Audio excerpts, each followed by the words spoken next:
And we're live. Hello, everyone. Welcome to the ALP1 podcast. I'm your host, Sidonia Muse.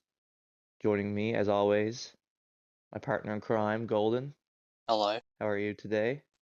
Good, It's sir. Good, sir. it is very cold here in Australia. It is freezing my balls off, as the young kids would say. Um, but yeah, thank fuck we got this out of the way again.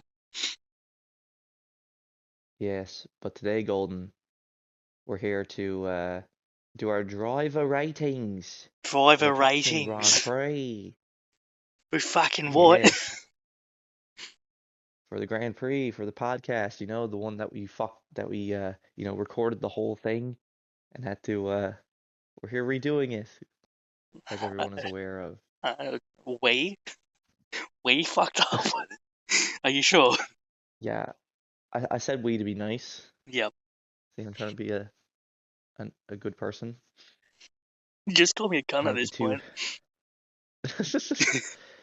Yeah, so Golden is Golden did an I am stupid moment. So we're redoing this.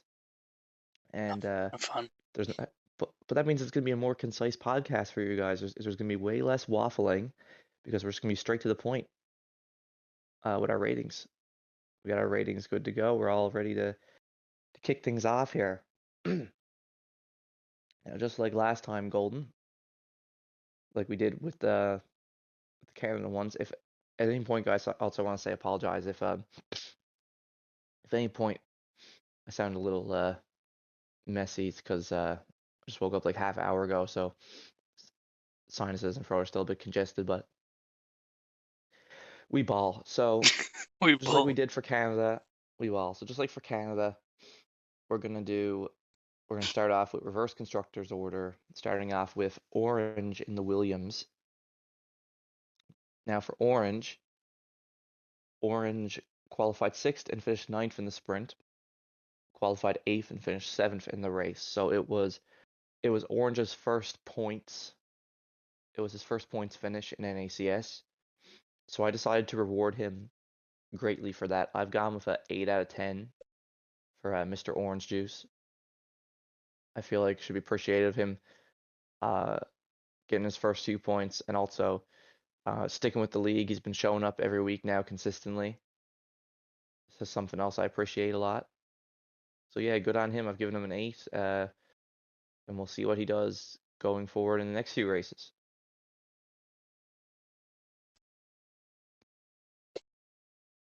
Now, like the pre-recording we did last time, where I absolutely cucked it over. I did say there were going to be controversial ones, and well, shock horror, it's happened again. My ratings have fluctuated more than I don't know, the fucking the planes hitting the Twin Towers, up and down, left and right, crashing and burning. Um, so to give a rating for Mr. Orange Juice, um, uh, it's tough really, because he did pull his first points, which is a commendable effort and everything. But I feel like there's always more to do with Mr. Juicy Boy, and I feel like he did better in the race and the sprint. But again, um, I know there's gonna be a level more to him as he continues racing. So unfortunately, and someone's getting the pitchfork out already. I've given him a 5. Yeah, that was definitely the most controversial one when we originally recorded this. I kind of lost my mind a little bit, but I mean, fair enough. I mean, he's gonna be pissed at you, but I mean that's Now what's the worst that can happen? a 5 out of 10 for his first points finish. But I mean, I guess you're basically looking at it in a similar situation to Sling Mm, last week at Canada, where he just got a couple points and that was it. But mm. yeah, no, I like that Orange is consistently showing up though, and hopefully we'll see more from him. Maybe we'll see if his teammate, because his teammate in that Williams hasn't been showing up Oh boy. recently. He needs to, if he doesn't start showing up, Might have to put Juice with that new guy, Hollywood. Hollywood, who joined the league, who's looking for a Is he teammate. going to be Hollywood? Is he going to be a B Tech? What's it called? Fucking Bollywood. I don't know, but if Spectre doesn't start showing up, then we might have to create a new pairing, Mm. either Orange taking his points to the Haas or whatever,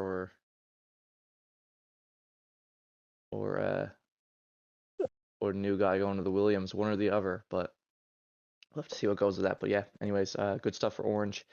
Very controversial differences, the ratings. We'll see what he has to say about that.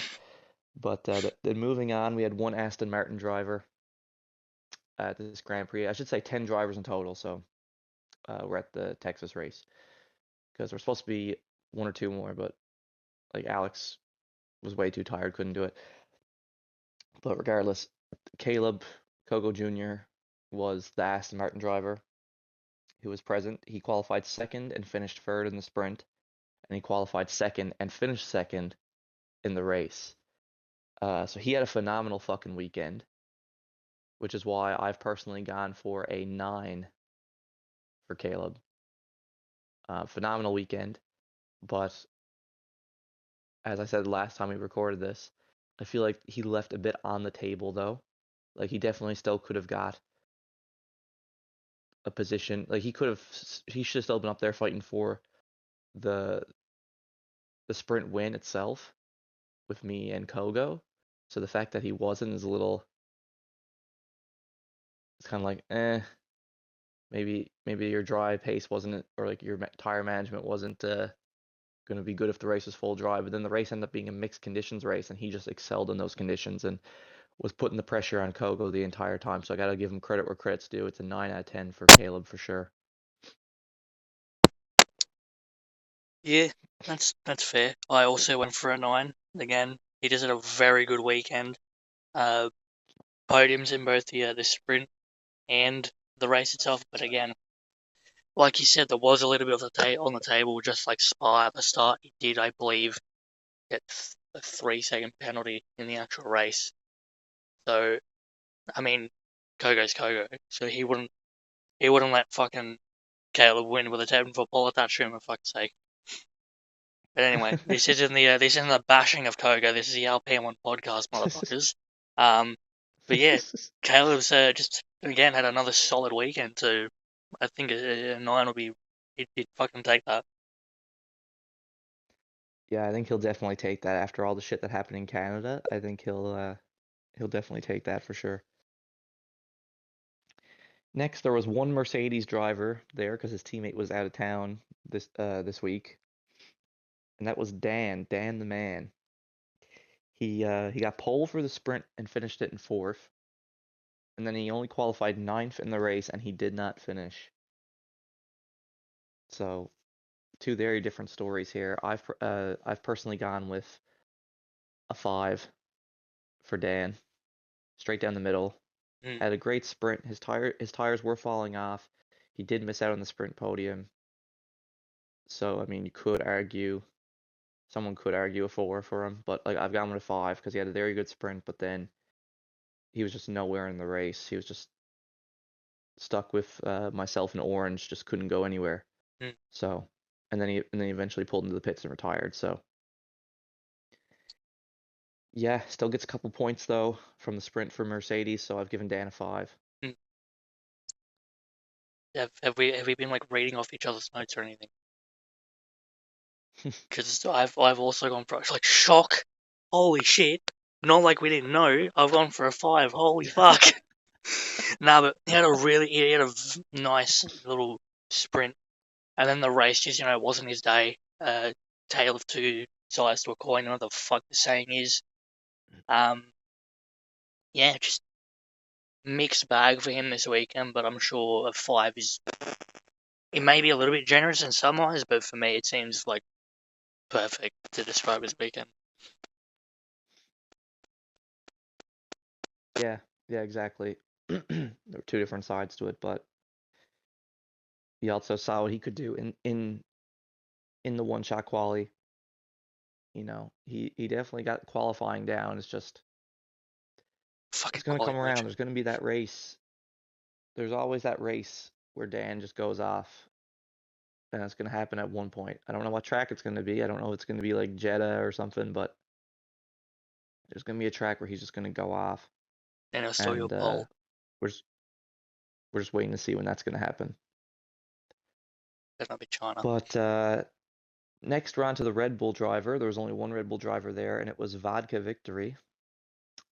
Started the sprint in 8th, finished it in 6th. Started the race in 7th, and did not finish. He DNF'd. I believe there was like 6 or 7 laps to go. He DNF'd. Hmm. He had to pull into pits and retire. I'm gonna have a sip of my water, so I'm gonna let you go first on this one. Well,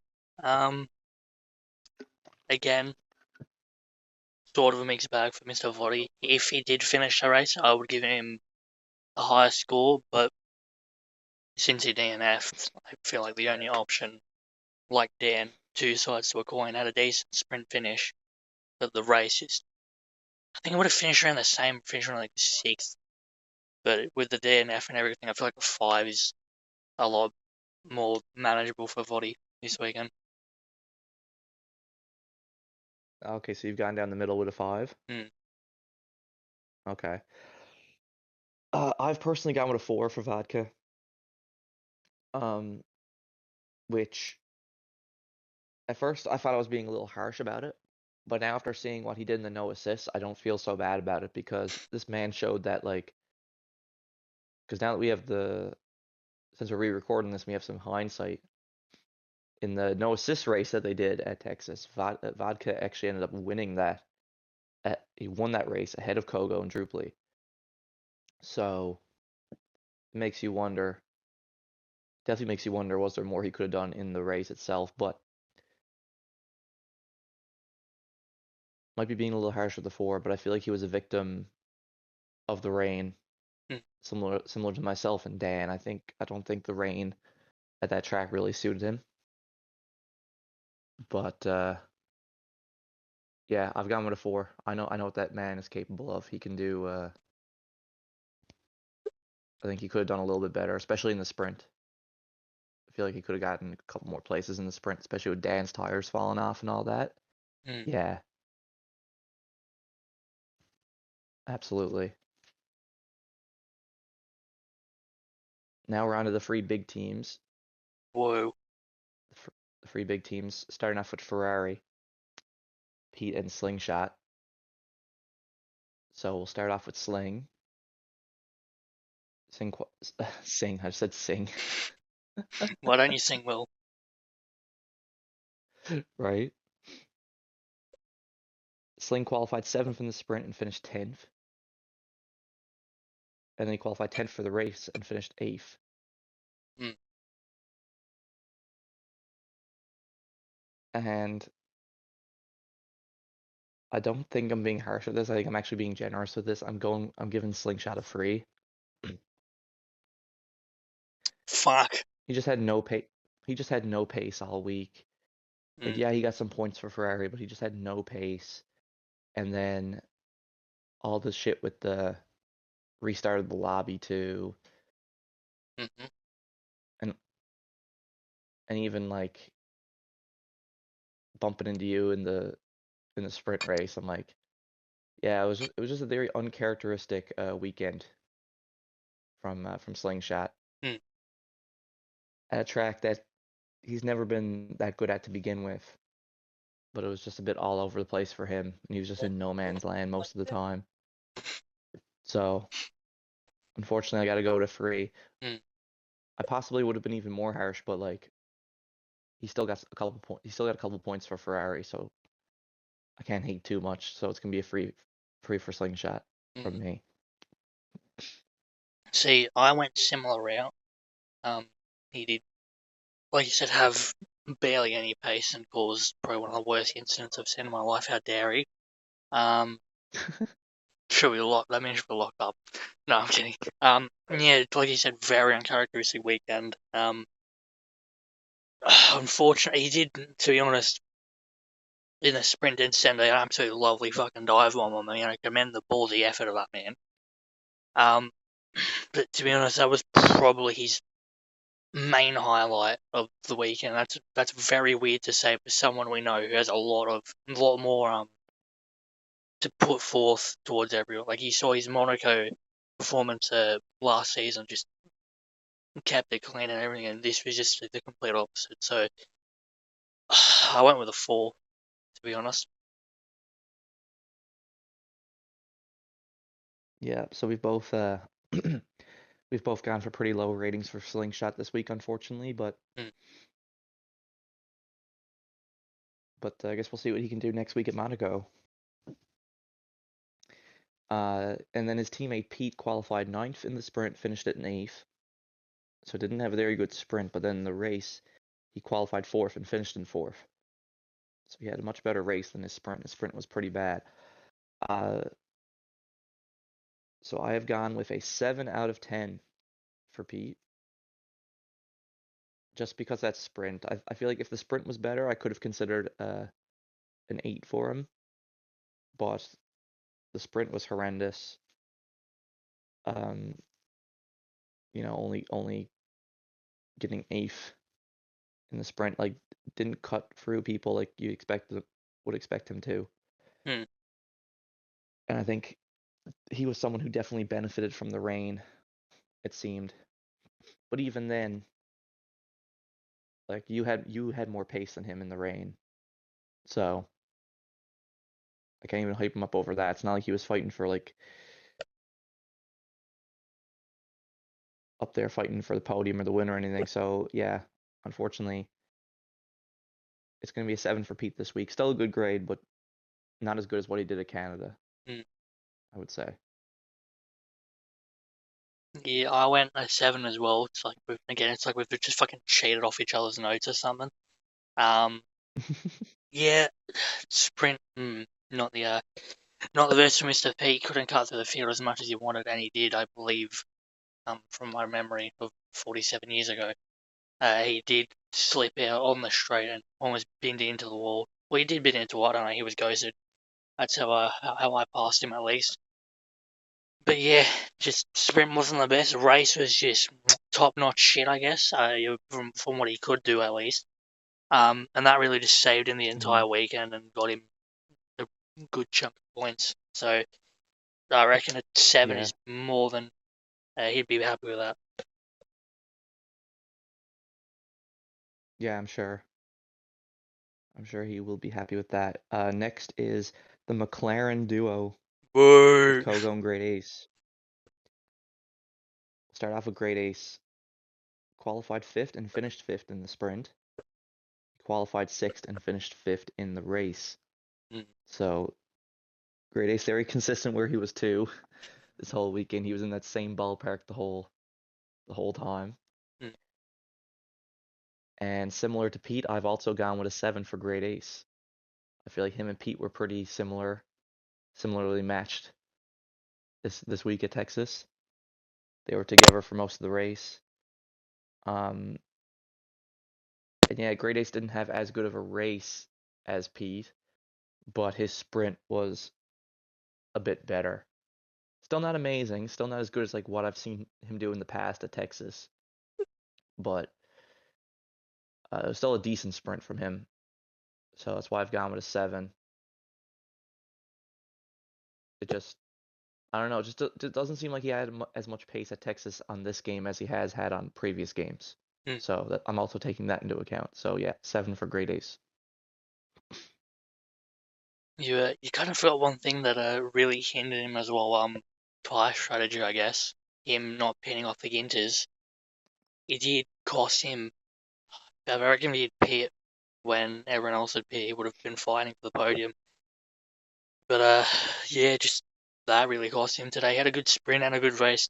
Like, don't get me wrong, but like you said, he should really be pushing better. So I've also gone for a 7. Yeah, I forgot that yeah, he stayed out way too long on those inners and that definitely cost him a lot of time there at the end. So that's also definitely hurt his rating a little bit. But meanwhile, his teammate Kogo qualified fourth for the sprint and won it. qualified on pole for the race, and won it. So, I mean, it's an obvious 10 out of 10 for Kogo. I'm not gonna dwell on it for too long, but like it's an obvious 10 out of 10 for Kogo. He did everything. He basically did everything he possibly could, and he was under pressure from his son Kogo Jr. the entire race, and still kept it clean and still managed to come out ahead of him. So I mean, it's an obvious 10 in my Mm. opinion. Yeah, I don't really know what more he could have done, to be honest. If maybe he qualified on pole, in the sprint. I'm kidding. Yeah, no, it's just straight 10. I mean, what more does he want that he's any to fucking do? Right? You want to fucking What more do you want? cure AIDS?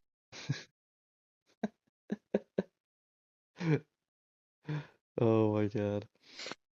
So, yeah, pretty straightforward for Kogo. Mm. Not much to say about that. But then to wrap things up here, we have the final two drivers, which is me and you, the Alpine Whoa. duo. Yay. Totally not biased. And also last season's previous drivers and constructors winners Okay, the with glaciers Ferrari. not needed. Got to throw that in every time. Just to rub it in their Uh, face. Yeah, sure, man, sure. so we'll start off with you. Mm-hmm. Qualified 10th for the sprint and finished it in 7th. Fun. So not a great sprint, Very but shit. then qualified qualified third for the race and finished it in third on the podium. Your first podium of the season. Yep. So even though you had a bad sprint, because it was your first podium of the season, I've gone an 8 out of 10 for you, my guy. I think that if your sprint had been as good as your race, maybe you would have even got a 9 out of me, to be honest. But because that sprint was so questionable, Dog shit. the most I can give you is an 8. Mm. That's why I've gone with an 8. And yeah, congrats on the podium, bro. In those wet conditions as well, out outplacing some guys who are running wheels with like no assists like Pete and Great Ace. That's very impressive. So yeah, 8 out of 10. Does that mean I technically won the race?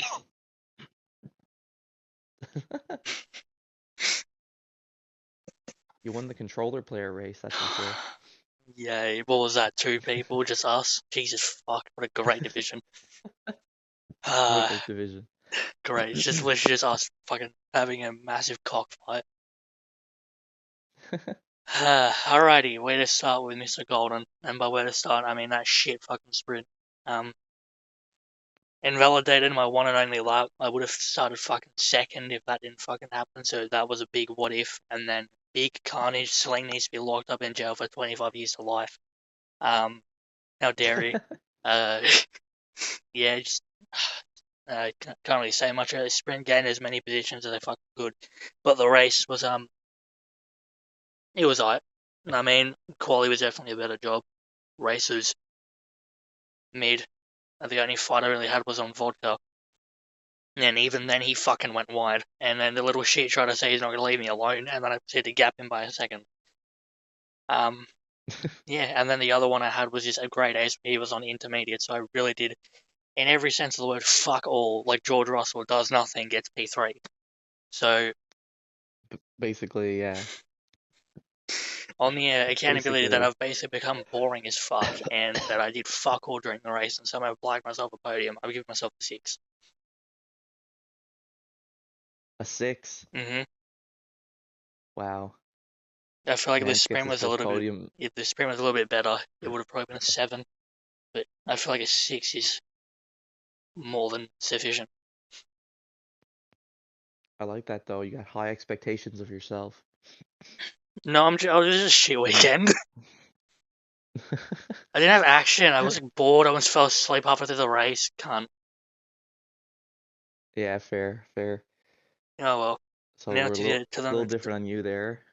we've just had the I gave fucking you an 8. dessert. Now let's go for the fucking main course. Yeah, I gave you an 8. You gave yourself a 6. Mm-hmm. And now finally there's Sidonian Muse, God, it smells the like a current knobhead. reigning the current reigning three-time champ. Uh qualified third for the sprint and finished it in second Mm. with fastest lap. Just want to throw that out there. Fuck's And sake. then and then qualified fifth for the race and finished it in sixth because his teammate didn't give him a wet setup. Hey, Um, not my fault. Not my fault. Is that why you gave me an 8, you silly bastard? so I gave you an 8, which is why I've given myself a 7. I cannot give myself, in my mind, I cannot give myself the same rating as you because you finished on the podium. Now, yeah, your sprint was bad, but like my race was fucking very questionable. So yeah, I've given myself a 7. Hmm. Also, kind of a what if because, like I said, like I was on fire in the sprint, was hunting Kogo down at the end of the sprint, just great on tire management. Like with how bad the tires are, especially for controller players in this game, like my tire management at that track in the dry was great. I was ready to do the one stop there and just execute that as best as possible. And then it rained, Whoa. and yeah, it all went downhill from there. But still got a lot of points. Still got a lot of points for a team, so I've given myself a 7. Hmm. Now I'm gonna start gaslighting people again, like I did the first time I recorded these. Race was mid. Sprint was decent. But the guy's just a shit cunt. So I'm kidding. Yeah, no, just again a solid weekend all throughout for you. Yes, you had your highs in the sprint and you petered out a little bit in the race itself, but still great fucking points, mate. As Max has happened, to put it fucking simply lovely. So I've given you an 8. Totally biased. Totally biased. Totally. Now give me my $50, you cunt. Gives himself a 6 and gives me an 8. Yep. The world of my Wild. ratings. Fucking wild. Crazy. Oh, love that. Well, maybe things will be next time there's rain, things will be better because I'll have a wet setup, right? Right? Huh. Hmm. Never thought of that. Hopefully. Hopefully. You said you're getting one. But yeah, guys, that's the ratings. That's the Driver ratings for ratings. Texas. Like I said, this was a re-record, so there wasn't much waffling. We were just straight to the point, just get it done. Now we're bored. Um, but so you guys are gonna have 2 episodes in a very short time frame because it's Wednesday now. We're recording this here on Wednesday, and tomorrow is the next race, which is the night race at Monaco, which is going to be an absolute fucking shit show. Mate, I just wanted to be like And I'm last very season for fuck's excited. sake. Yeah, I don't know if it's technically going to be a hard one for ratings because I feel like it's going to be a lot of, Quality merchants. yeah, it could be a lot of 5s and 6s, like qualified really Boring. good and Yawn. then crashed, qualified really bad and then finished. It's like Qualify, it's qualify, going to be a lot of or get qualify shit. DNF in the quality itself, but then win the fucking race. yeah. Then cause your main rival in that race to get a 5 grade screw probably because you fucked him in the ass. Exactly. You don't know Sorry, what could Cogue. happen. Sorry, Cogue. Monaco Monaco will be a crazy one, so I'm looking forward to that. But anyways, guys, we're gonna head on. Thanks for joining us on the ALP1 podcast, and I'm Sidonia Muse, he's Golden Sniper, and we'll see you guys next time when we come back to do more ratings after Monaco. Toodaloo, motherfuckers.